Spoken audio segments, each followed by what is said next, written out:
Hello everyone, कैसे हैं आप सभी लोग। उम्मीद करता हूँ आप बढ़िया होंगे। तो आज हम लोग बात करेंगे डिटर्मिनिज्म के बारे में। बेसिकली हम आज इस वीडियो में पढ़ेंगे डिटर्मिनिज्म के बारे में।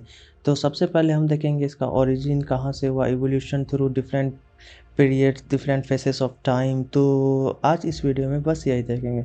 तो बेसिकली जो डिटर्मिनिज्म के जो फादर हैं वो बेसिकली फ्रेडरिक रेटजेल को कंसीडर किया जाता है, और उन्होंने अपने डिफरेंट वर्क्स में, डिफरेंट बुक्स में जोग्राफिकल टर्म्स बहुत सारे कंट्रीब्यूट किए, और थ्रू देयर कंट्रीब्यूशन उनको father of geography, father of human geography भी कंसीडर किया जाता है। फादर ऑफ ह्यूमन ज्योग्राफी भी उनको कहा जाता है।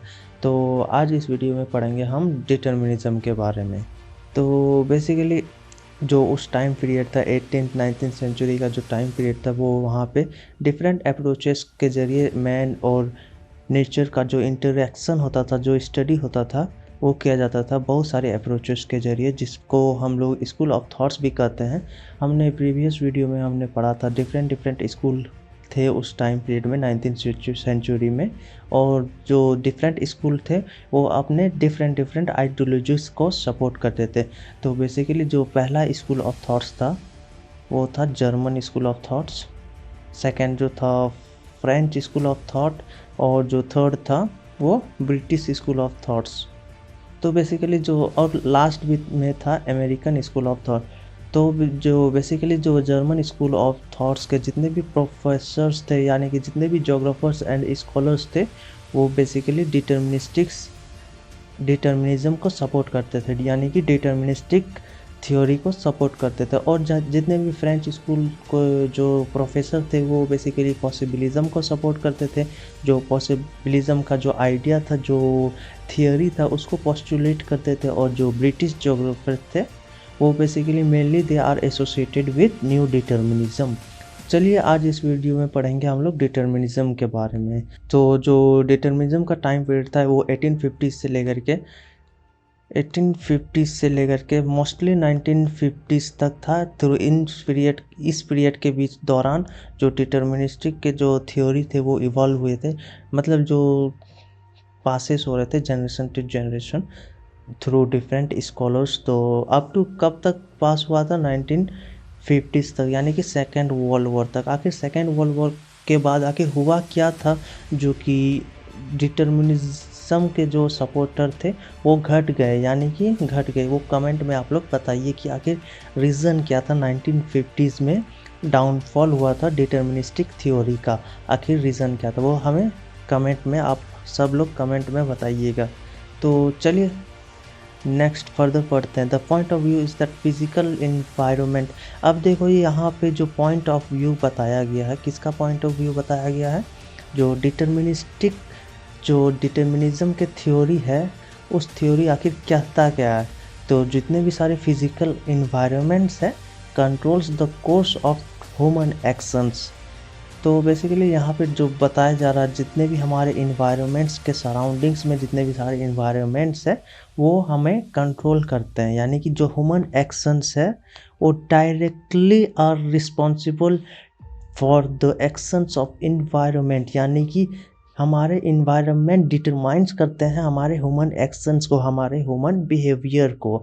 अगर in other words the believe that variation in human behavior around the world can be explained by the differences in the natural environment। तो बेसिकली जो हमारा इन्वायरमेंट है, जो सराउंडिंग्स के डिफरेंट एस्फेयर्स हैं, यानी कि इन्वायरमेंट्स है, इकोसिस्टम है, वो हमारे जो कोर्स ऑफ एक्शन है वो डिटरमाइन करते हैं, यानी कि जो हम जो एक्ट करते हैं उनके लिए as a passive agents act करते हैं। और जो इन्वायरमेंट, जो हमारे नेचुरल जो फिजिकल फीचर्स है वो एज एन एक्टिव एजेंट हैं, यानी कि उनके द्वारा हम अपने आप को ढालते हैं किसी भी परिस्थिति में।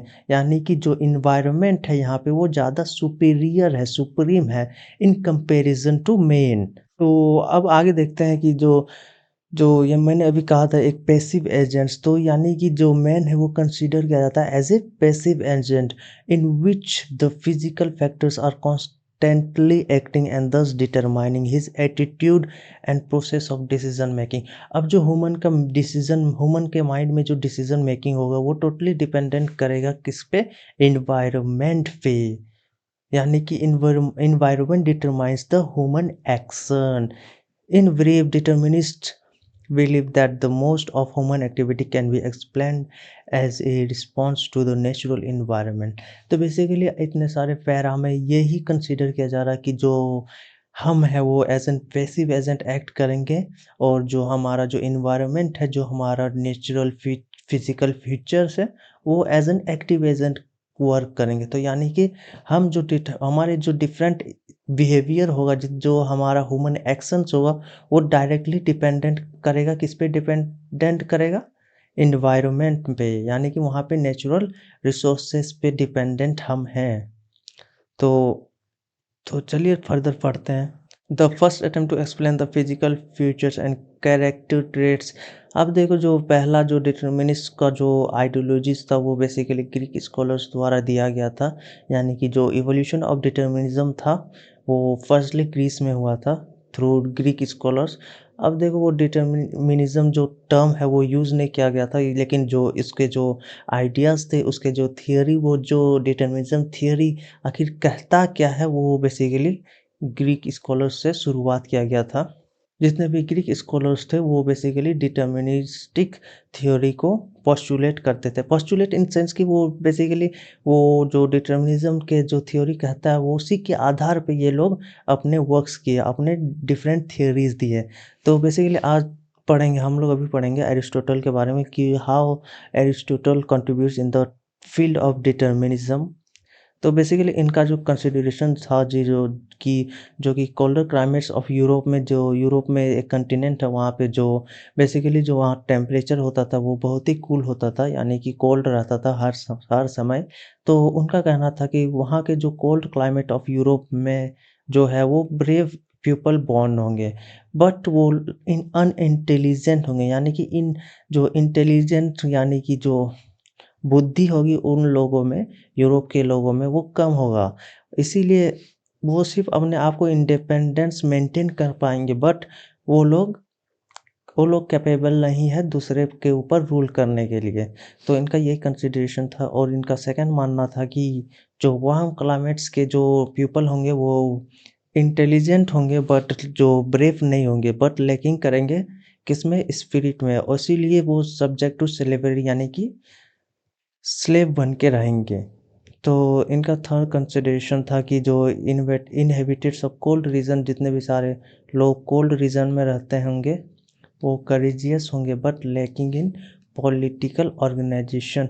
बट वहाँ के जो पॉलिटिकल ऑर्गेनाइजेशन है वो अनइवन होगा, वो डिस्ट्रॉयड होगा, और वो मेंटेन नहीं कर पाएंगे पॉलिटिकल अथॉरिटीज़ को।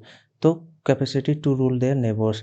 तो बेसिकली हमने अभी एरिस्टोटल के बारे में पढ़ा, अब हम लोग पढ़ेंगे स्ट्रैबो के बारे में कि how their ideas are similar to deterministic ideas. तो इनका जो मानना था कि जितने भी सारे हिल है, स्लोप है, रिलीफ फीचर्स है, क्लाइमेट्स है, all where are the work of God. तो बेसिकली इनका जो कंसिडरेशन था कि जितने भी सारे फिजिकल फीचर्स है, all are built by the works of God, and this phenomena govern the lifestyle of people. तो इसी फिनोमेना जो था वो डायरेक्टली लाइफस्टाइल ऑफ पीपल यानी कि पीपल पे अफेक्ट करता था। यानी कि जो पीपल के जो ह्यूमन एक्शन थे वो बेसिकली इतने सारे फिजिकल फीचर्स पे डिपेंडेंट थे। तो बेसिकली यहाँ भी सुपीरियर दिखाया गया है नेचर को, और जितने भी सारे डिटर्मिनिज्म के थ्योरी है वो यही कहता है कि जो नेचर है वो सुप्रीम है इन कंपैरिजन टू मैन। तो इसके बाद बेसिकली एक चार्ल्स डार्विन का जो थ्योरी था कि एवोल्यूशनरी थ्योरी, इसके बुक का नाम ओरिजिन ऑफ स्पीसीज में, जो कि पब्लिश हुआ था 1859 में। तो इन्होंने इस बुक में इन्होंने कहा था इवोल्यूशनरी थ्योरी के बारे में। तो इस थ्योरी में basically the evolution of man through apes के time period, different time period phases को बताया गया था कि हाउ द मैन इवॉल्व्ड। और इसी के चलते इसमें भी देखा जा रहा है कि जो सराउंडिंग्स है वो डिटरमाइन कर रहे हैं ह्यूमन एक्शंस को, यानी कि थ्रू हम डिफरेंट पीरियड, तो मतलब हम लोग जैसे कि इवॉल्व हुए बंदर से लेकर के इंसान में इवॉल्व हुए, यानी कि जो हमारी जो ज़रूरत की चीज़ें थे वो through different times of period में इवॉल्व होते गया। किसके चलते इवॉल्व होते गया? थ्रू डिफरेंट हमारे जो सराउंडिंग्स थे, हमारे जो इन्वायरमेंट्स है, उसके जो डायरेक्टली इन जो हमारा इन्वायरमेंट है वो रिस्पॉन्सिबल है, हमारे जो हैबिटेशन है वो इन रिस्पॉन्सिबल है आवर डेवलपिंग फेसेस के लिए, यानी कि जो हम डेवलप है थ्रू बंदर से लेकर के ह्यूमन ह्यूमंस तक। तो बेसिकली इसमें जो हमारा मेन फैक्टर जो रोल प्ले करता है वो इन्वायरमेंट रोल प्ले करेगा। तो बेसिकली अभी हम लोग पढ़ेंगे, ये प्रॉपर डेफिनेशन है इन्वायरमेंटल डिटर्मिनिज्म का। आखिर इन्वायरमेंटल डिटर्मिनिज्म आखिर कहता क्या है? The believe that variation in human behaviour, यानी कि जो ह्यूमन का बिहेवियर है, वेरिएशन है around the world can be explain by differences in the natural environment. तो जो बेसिकली इस पैरा में, इस लाइन में यही बोल रहा है कि जितने भी सारे डिफरेंट रीजन्स है, डिफरेंट नेचुरल इन्वायरमेंट है वो, और उसमें डिफरेंट एनवायरनमेंट्स का जो ह्यूमन का बिहेवियर होगा वो डिफरेंट डिफरेंट होगा, यानी कि कोई एक जगह पे सेम बिहेवियर ह्यूमन का नहीं होगा। वो डिपेंड करता है ह्यूमन के नीड्स के ऊपर कि वो आखिर उसको चाहिए क्या है उस इन्वायरमेंट से। तो basically at the beginning of 20th century environmentalism became particularly widespread in the United States, where its leading proponents were W. M. Davis, Alan Churchill Semple, Ellsworth Huntington। तो इसका जो पोस्टुलेशन हुआ अमेरिका में थ्रू दिस स्कॉलर्स हुआ W M Davis, Elon जी sample और Ellsworth Huntington के द्वारा। America में जो कॉन्सेप्ट ऑफ डिटर्मिनिज्म है वो इवॉल्व हुए, वो पोस्टुलेट हुए। तो बेसिकली जो सैम्पल था वो डिसेंडेंट ऑफ रेडजल भी थे, यानी कि जो डिसिपल थे, यानी कि रेडजल के बहुत बड़ी शिष्य थी एलन सी सैम्पल। इनका जो रेडजल का बुक था एंथ्रोपोजियोग्राफिया, इनको अमेरिका में पोस्टुलेट किया। उसके उस वर्क में, रेडजल के वर्क में जितने सारे आइडियोलॉजीज थे वो उस आइडियोलॉजीज को सैम्पल ने पोस्टुलेट किया अमेरिका में through her books named American history and its geographic condition and influences of geographic environment. इन दोनों बुक में उन्होंने डिटर्मिनिज्म के जो कॉन्सेप्ट हैं उनको उसको पोस्टुलेट किया, और ये पब्लिश कब हुआ था? 1905 में और 1911 में। तो बेसिकली ये एलन सी सैम्पल था, इनका कंट्रीब्यूशन था डिटर्मिनिज्म में। तो इनका एक फेमस स्टेटमेंट था कि man is a product of the earth surface, यानी कि जो मैन है वो प्रोडक्ट है, कहाँ का प्रोडक्ट है? अर्थ सरफेस का प्रोडक्ट है। इस पे भी हमें यह पता चल रहा कि जो मैन है डायरेक्टली डिपेंडेंट कर रहा है, किस पे डिपेंडेंट कर रहा है? अर्थ सरफेस पे, यानी कि नेचुरल फेनोमेना पे, यानी कि हमारे इन्वायरमेंट पे। तो इसी से हमें ये पता चलता है कि ये भी जो डिटर्मिनिस्टिक थ्योरी के जो सपोर्टर थे। तो सेकंड स्कॉलर जो थे हमारे एल्सवर्थ हंटिंगटन, ये भी अमेरिकन जोग्राफर थे, और इन्होंने इनके मोन्यूमेंटल बुक में the principles of human geography में इन्होंने इन्वायरमेंटलिज्म के बारे में बताया था, डिफरेंट कॉन्सेप्ट्स के बारे में बताया था। और इन्होंने बेसिकली जो रेडजल के जो थॉट्स थे थ्रू जो रेडजल के थॉट्स थे ऑफ डिटर्मिनिज्म के बारे में, तो उसमें इस बुक में the principles of human geography में उनके थॉट्स को पोस्टुलेट किया। He developing the idea of climate role in advancement of civilization. तो बेसिकली जो क्लाइमेट का रोल प्ले करता है, किस में रोल प्ले करता है? Advancement of civilization. How do civilization, जो हमारा कोई भी एक सिविलाइजेशन है अगर वो एडवांस हो रहा है तो इसका जो बेसिकली मेन फैक्टर है, मेन रिस्पॉन्सिबल है, मेन जो रीज़न है वो बेसिकली क्लाइमेट्स को बताया गया है इस बुक में। तो according to him religion and racial character are the products of climate. तो बेसिकली यहाँ पे भी वही जो आइडिया है पैसिव एजेंट, जो यहाँ पे मेन एक्ट कर रहा है एज ए पैसिव एजेंट, और जो हमारे इन्वायरमेंट है वो टोटली कंट्रोल कर रहे हैं हमारे ह्यूमन एक्शंस को, हमारे ह्यूमन बिहेवियर को। तो चलिए गाइस, आज के इस वीडियो में बस इतना ही। अगर आपको ये वीडियो पसंद आई होगी तो लाइक कर दीजिएगा वीडियो को, और हमारे चैनल को सब्सक्राइब कर दीजिएगा। Thanks for watching.